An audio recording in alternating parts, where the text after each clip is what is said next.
திருப்தியா இருக்கா? சாமி கும்பிட்டேன்.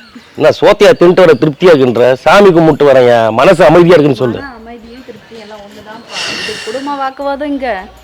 என்ன வேண்டிக்கிட்ட? வேண்டிங்கதெல்லாம் வெளியே சொல்லக்கூடாது. அப்ப யார்கிட்ட தான் சொல்லுவ? சாமி கிட்ட சொன்னல. சாமி கிட்ட தான் சொன்னேன். ஏன் இந்த சாமி கிட்டே சொல்லு. யார் நீ சாமியா? நீ என்கிட்டயே வேண்டிக்கலாம் தெரியுமில்ல. ஆசாமி. ஸோ வந்த இடத்துல எங்கேயும் சண்டை போடாத, கோயிலையாவது கொஞ்சம் மன நிம்மதியா இருக்கலாம். அது நான் சொல்லணும் உனக்கு. கற்பனை கும்பிட்டுக்கோ. கருப்பனாரையா? கருப்பு சாமியா? என் குலதெய்வையா? கும்பிடு. அப்பா கருப்பு சாமி, இந்த பிள்ளைய பாத்துக்கப்பா. ஏதோ நீ கொடுத்த ஏதோ வச்சு ஓட்டிட்டு இருக்க, பாத்துக்க. அடுத்த ஜென்மத்திலேயாவது கொஞ்சம் நல்லதா பாத்துக்க. நானும் இதே தான் வேண்டினேன்.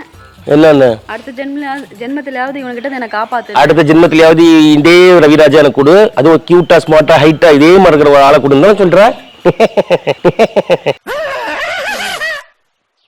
நான் தான் சிரிச்சேன். கவலைப்படாத, உன்னுடைய வேண்டுதல் நிறைவேறும்.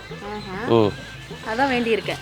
நீ கிடைக்கணும்னு வேண்டல, உங்ககிட்ட இருந்து என்ன காப்பாத்துன்னு வேண்டினேன். அப்படியா? ஐயோ வேணது வேற வெளிய சொல்லிட்டேன். அதான் சொல்லிட்டே இல்ல, இப்ப உன் மனசுல இருக்கிறதெல்லாம் வந்துச்சு இல்ல. எங்க அப்பா கருப்பு சாமி காட்டி விட்டுருவாப்புல. ஆமா, அதானே உங்க அப்பா உனக்கு மட்டும் தான் சப்போர்ட் பண்ணுவாரா? எனக்கு பண்ண மாட்டாரா? பண்ணுவார். என்ன பாரு, லட்டு 3 லட்டு 50 ரூபாயா?